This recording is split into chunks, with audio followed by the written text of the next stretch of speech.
Hi, Dr. Dave Webster again, and this is my video blog. You have to excuse the lighting in my face. As you can see, I don't have great lighting technicians. This is in my office at home that I'm recording this. So the question I'm asking is, should you consider suing the Ontario government, their experts, and sadly even Ontario's ombudsman, as you will see in our Wynne Hoskins, a liberal so-called evidence-based patients-first healthcare system? Simply stated, who should consider suing the government?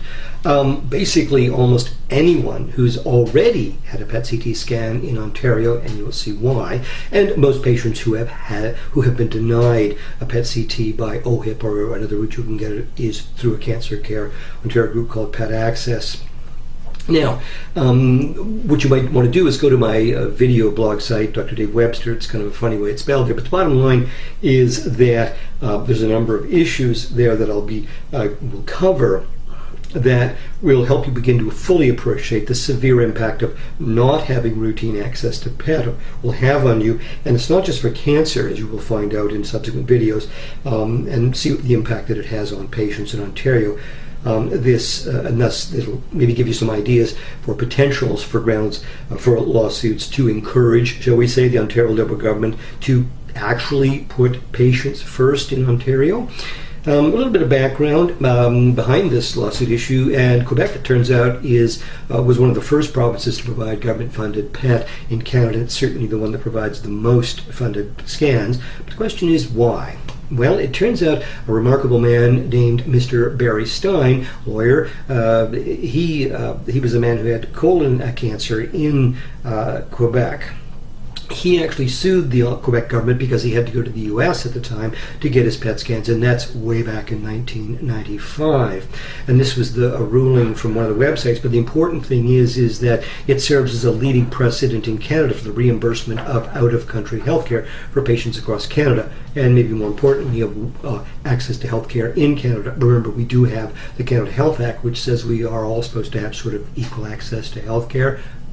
Not really, of course, but that's in theory what it's supposed to mean. And the question is, what about Ontario? We're last in Canada with access to PET, or at least access and indications, as you will see. But what you want to remember, what you need to focus on here is this means that PET was already the world-accepted imaging management standard for colon cancer in 1995. So let's move forward to 2018 in Ontario. 50%. And I repeat, 50% of colon cancer patients who may have recurrent colon cancer cannot get a routine funded OHIP scan. Now, what's the importance of that? This is an old slide from a talk I gave, I don't know, maybe 10 years ago. But the question was, on that slide, does FDG PET alter patient survival? This is a Kaplan-Meier estimate. It's a fancy statistical thing. But the bottom line you need to note is this. By having access to PET scans, it increased the survival of colon cancer patients at 3 years by as much as 77%. Now, that paper was written in 2001.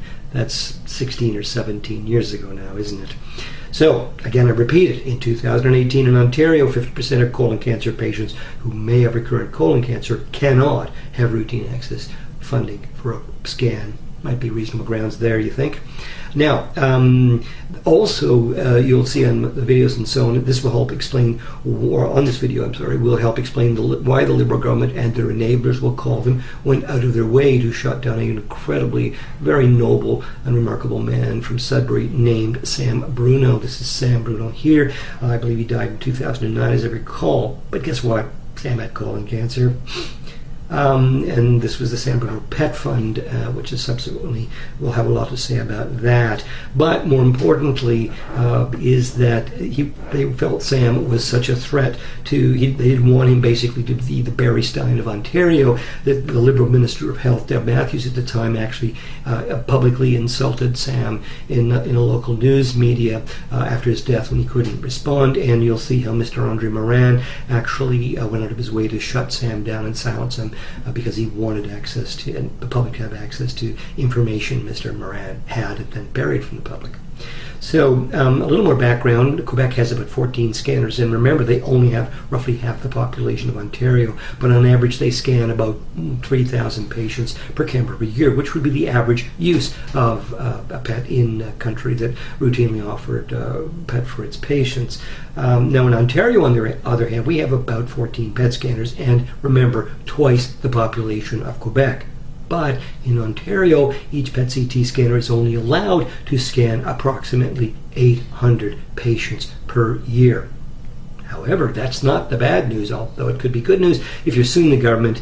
Up to 90% of OHIP-funded scans are in fact the exact opposite of the entire expert world body of opinion and could result in charges of incompetence against the physicians for using them in the U.S., who could potentially lead to criminal charges. So there might be a little help there in a lawsuit, right?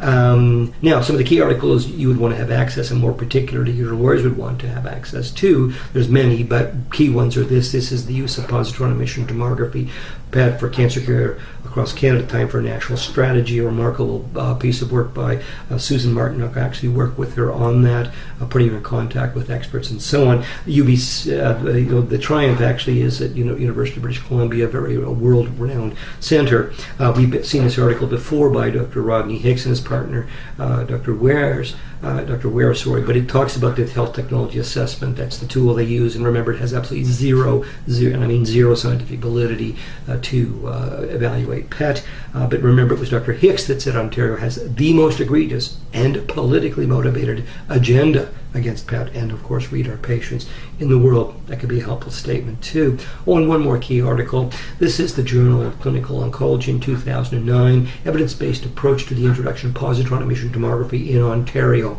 And you'll want this article not because it contains facts and truths, and in fact quite the opposite, and therefore will be extremely useful for you.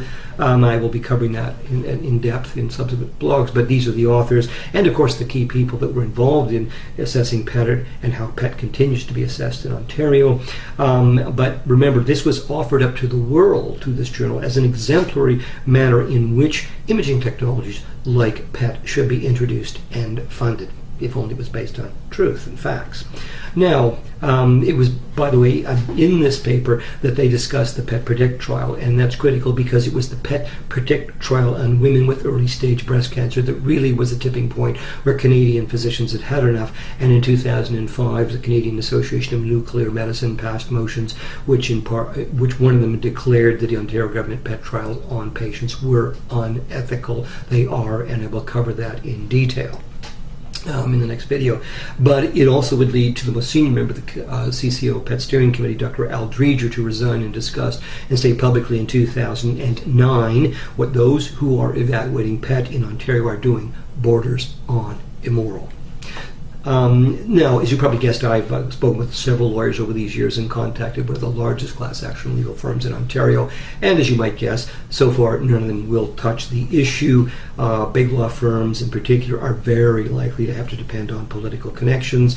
Smaller firms simply will not have the expertise and knowledge to tackle these kind of cases. You may have to look outside of the province, and I've already had one major law firm recommended to me, and I'd be happy to share that with you. And you could contact me at that Gmail address there, but at the very least what I can do is tell you who not to contact to look after your case. So we're finally next going to get to a very important video, and that is you'll fully understand why Canadian and international PET experts have condemned the Ontario government for medical experts for, again, unethical, bordering on immoral acts against Ontario cancer patients, and it will include a very critical thing you want to think about, because what I'm going to ask the Liberal government is why do they have something against breast cancer women in this province that really, I would have to say, borders on contempt. So you'll look forward to the video, hopefully, and you know what we need to do. And most importantly, with an election coming up, we do need to make sure that this is a key topic discussed during the election, because I can assure you, and you'll already know this, the major so-called professional journalism and news media, trusted sources in this province and country, will not touch this issue. We're going to have to force it. So thanks. Look forward to my keeping contact, and thanks for your support.